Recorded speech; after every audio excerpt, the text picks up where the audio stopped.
Ang mga Marcos, bilyon-bilyon, trilyon-trilyon ang korupsyon. Tapos iboboto natin. Talagang ang talino natin. Di ba? A few moments later.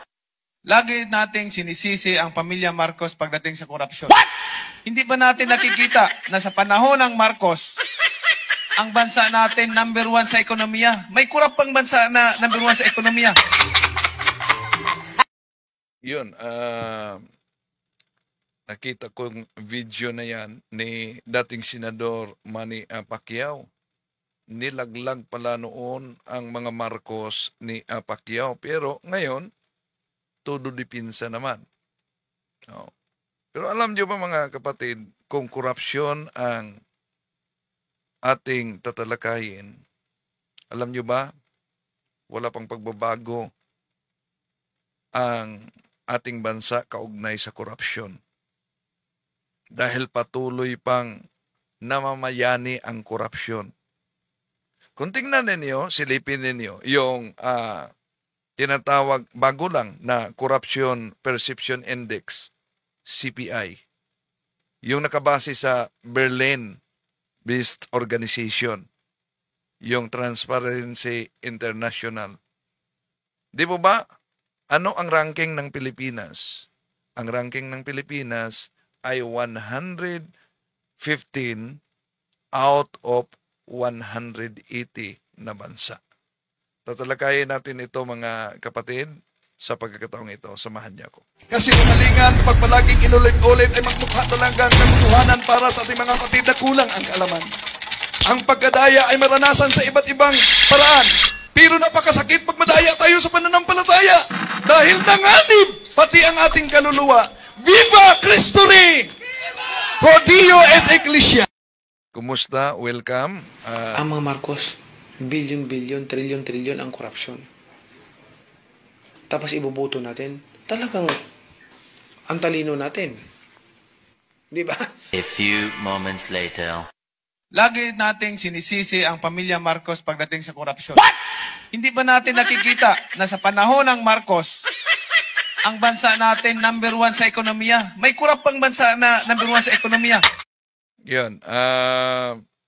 Sa politika talaga, walang permanenteng kaibigan, kahit prinsipyo, walang permanente. Ang sigurado lang na may permanente ay yung interes. At grabe talaga ang index sa korupsyon ayon sa nabasa nating nilabas sa at organization ng Transparency International. Imagine, 115 ang Pilipinas out of 180 na mga bansa. Yun ay nakabase sa level ng public sector corruption, kung saan may ranking silang 0 sa pinaka-corrupt at 100 naman yung pinaka-malinis. At ang Pilipinas ay may score na 34 out of 100. At alam nyo ba, noong taong 2022, alam nyo anong score ng Pilipinas? Kung may score na 34, taong 2023, taong 2022, may score ang Pilipinas na 33. Nadagdagan lang ng isa, no? 33. Oh. At ang Denmark, umano, ang pinakamalinis. Sinundan ito sa Finland. And then sinundan ito sa New Zealand. Sinundan yan sa Norway. Sinundan yan sa Singapore. At ang pinakakurap naman ay ang Somalia, Venezuela, Syria, South Sudan, yung Yemen, no? Na nakakuha ng mataas ding score sa korupsyon, sa ranking sa korupsyon. Yon ang batay sa statistic sa na inilabas nitong tinatawag na Corruption Perception Index.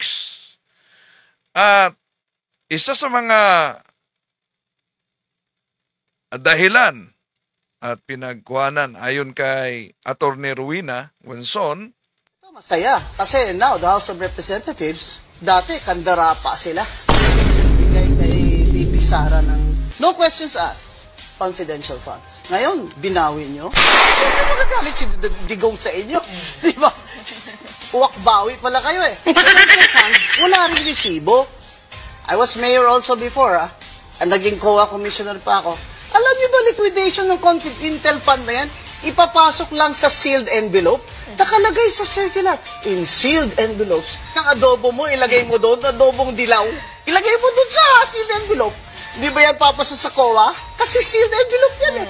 That's what I've been saying. That the Congress, aside from doing the Filipino people a favor, so it speaks, magpasa na kayo ng batas na nililimitan nyo yung confidential fund zero sa civilian agencies. At ayon kay Mayor Magalong, bakit ayaw niya ng AKAP? Ano ba talaga ang nangyayari sa AKAP at bakit ayaw ninyo? First, the current AKAP practice is plagued with many irregularities. Another source of corruption is itong funds na ganito, ma'am, na nasa discretion nila. Beneficiaries claim to have received a reduced amount of AKAP. Ang isang beneficiary pwede hong kumuha po ng stupid, can also benefit from another, yung tinatawag nating AX, makakakuha po siya sa AKAP. Some of the SWD personnel, ang sabi ko sa kanila, basta request ni congressman o distanik congressman, no question asked, silent na lang kayo. Ang nakakarungkot lang po, pag iba na po ang nagdi-distribute, gusto nilang ipahalata na ang pera na yon ay galing sa kanilang bulsa.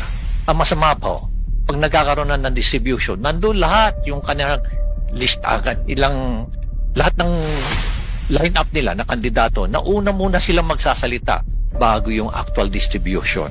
Bihira po kami makakita o makarinig na ang sinasabi po sa mga beneficiaries, itong pera na to galing sa taxes na binabayaran nyo. Dapat pasalamatan ninyo yung mga katabi nyo, sabihin nyo, thank you for paying your taxes.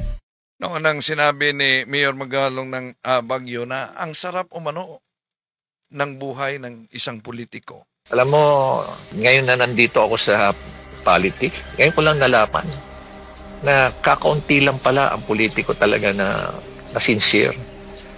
Sincere. Karamihan ng mga politiko kaya tumatakbo. Dahil dun sa acronym na MAP. MAP, MAP. Masarap ang posisyon, masarap ang power, at higit sa lahat, masarap ang pera. Yun lang yun eh. Yun lang naman talaga incentive nila. Kaya kita mo, nandyan kung ano-ano na lang ang sistema para manatiling sila. Ginagawa nilang magastos ang eleksyon para sila lang. Kasi yung iba namang kandidato, wala namang kakayahan. Kaya dito sa Pilipinas, mananalo ka lang kung may pera ka. Maswerte lang ako na tumakbo ako rito sa Baguio dahil dito sa Baguio, makimay vote buying, hindi na nanalo, yun ang bumibili. Pinipilit pa rin na, it never succeeded. Sana ganun na ganun pa rin ang Baguio. Manatiling ganun kasi kukunti na lang ang syudad o sa kunti na lang ang locality na ganyan sa buong Pilipinas. At ayon din kay Mayor Miranda, nakakita, nakakotse, kumukuha ng tupad. Kung mahina ka kay Kapitan, wala ka na yan. Kapag mahina ka sa tagalista, wala ka na yan. Kapag walang kap, yung tagalista, wala ka na yan. Alam ko na kung saan, kung bakit natatakot ang ilan natin mga kababayan dahil sa ayudang kanilang ipinamimigay. Kamukha ng AIX, tupad, akap at iba pa. Yan ay pondong galing nasyonal para po sa mga higit natin nangangailangan ng mga kababayan. Pero ang tanong, lahat po ba? O yung mga karapat-dapat po bang tao na dapat matulungan ng mga ayuda na yan ay nakakakuha? Sana po wag ninyong tanawin na utang na loob ang mga ayuda na yan. Yan ay source ng corruption sa ating gobyerno. Ipinamimigay sa tao, ngunit ang totoo, ipinamumukha nila sa tao o simpleng vote buying ang kanilang ginagawa, busog pa ang kanilang mga bulsa. Pero kung si Mayor Vico Soto, no, ay nalinis niya ang SOP, nasa liderato talaga yan. Posible na gumawa ang gobyerno ng proyekto na dekalidad sa tamang presyo at walang korupsyon. 9 billion pesos, malaking halaga po yan. Pero isipin po natin ng maigi. Hindi naman po sikreto sa buong Pilipinas ang mga kalakaran. Yung tawag ng mga government officials na SOP, yung automatic kickback sa mga politiko, pinakamababa na yung 20%. Yung sa totoo, mas malaki pa dyan. 30%, 40%. Nakakatakot na yung mga proyekto. Tayo sa Pasig, natanggal natin yun. Dahil natanggal natin yun, naging bukas ang bidding natin, nahirapan tayo sa proseso, nakailang rigudon tayo, yung mga department natin, pati engineering department, nung una, hindi talaga sanay sa ganung klaseng sistema na bukas at malinis. Pero dahil sa nagawa po natin ngayon, i-compute na lang natin sa pinakamababa na 20%. Kung nasa 5-6 billion ang dumadaan sa procurement every year, ibig sabihin, ang natitipid ng pamahalaan ngayon na dati nabubulsa lang is more than 1 billion pesos per year. More than 1 billion pesos per year ang natitipid natin. Ang maximum term ng mayor, 3 years per term, ang maximum is 3 consecutive terms. Kung sa 9 years, makatipid tayo. Hindi naman sa pinangunahan natin yung tao, pero for the sake of discussion, 9 years, more than 1 billion yung natitipid natin taon-taon na dating nabubulsa lamang. Mga kaibigan, para tayong nagpatayo ng bagong City Hall na world-class, good for 100 years, na libre.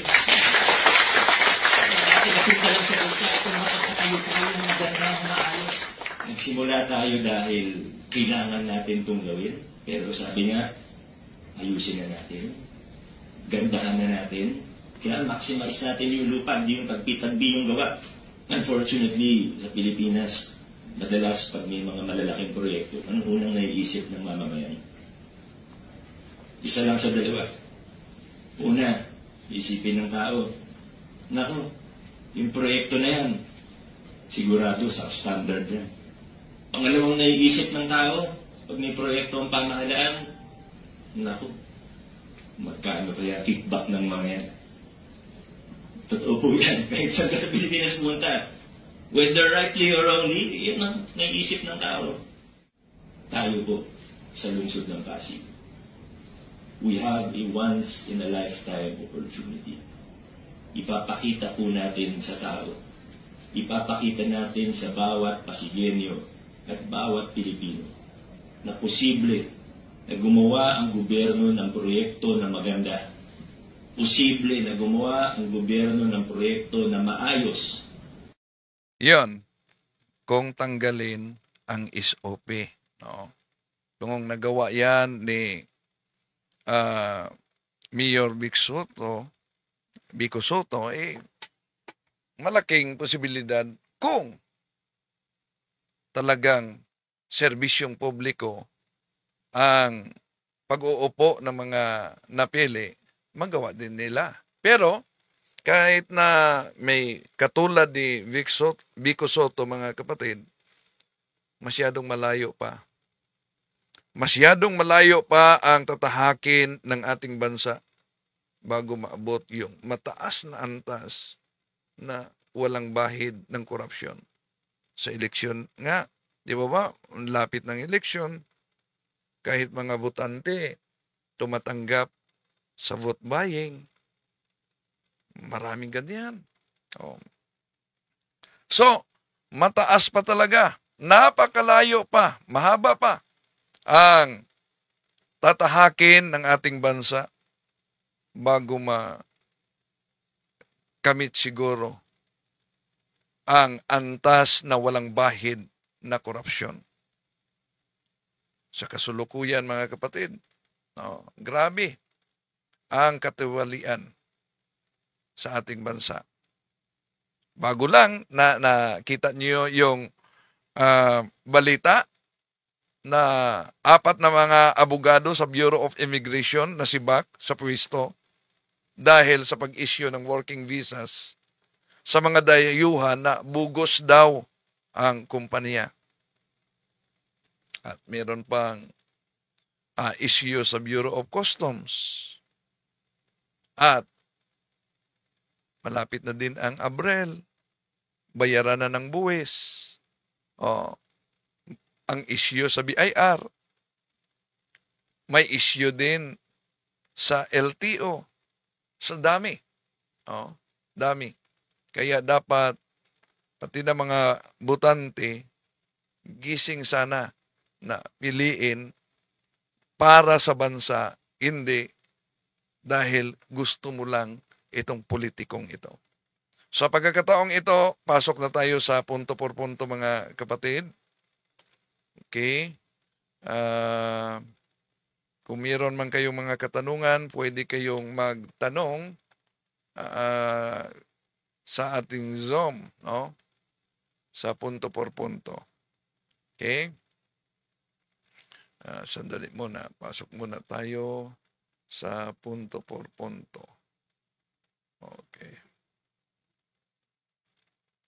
Okay, ito na.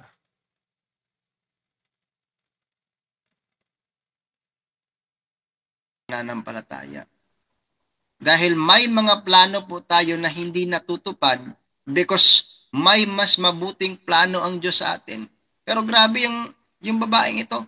Ipinili talaga na tulungan siya ng Panginoong Jesucristo kahit na pinaringgan na siya at siya ay hinalintulad sa isang aso. Hindi nararapat na ibigay sa aso ang para sa anak. Para sa atin siguro, mga kapatid, kung tayo nakarinig noon, natawagin tayong aso, masakit na yun sa atin. Pero ang isang ina na gustong makatanggap ng kagalingan sa kanyang anak ay hindi niya po inisip yung masakit na salita. Rather, she pursue sa kanya pong kahilingan. Hindi niya po tinigilan.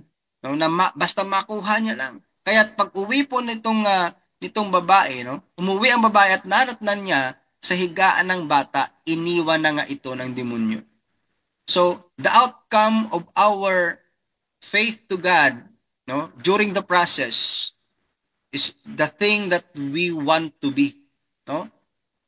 Yung outcome, katulad na gusto natin gumaling, pero wala naman po tayong pananampalataya to pray, to ask. Kaya nga merong saying po, mga kapatid, nasa Diyos ang awa, nasa tao ang gawa. Wag lang dapat puro ngawa, dapat meron din tayong ginagawa. Katulad po nitong ina, hindi lang po siya puro ngawa, ginawa niya talaga. Nakipag-argue siya sa Panginoon para makuha lang ang kagalingan ng kanyang anak. Kaya, let's do an effort, mga kapatid. Gumawa din po tayo ng effort para bigyan tayo ng blessing ng ating Panginoon. Kung gusto po nating makamtan ang kagalingan, gumawa din po tayo ng effort para magkaroon po tayo ng ating pong hinihingi sa ating Panginoon. Sa Diyos po ang lahat ng papuri, kadakilaan, magpakailanman. Amen. To make His message known is our responsibility. So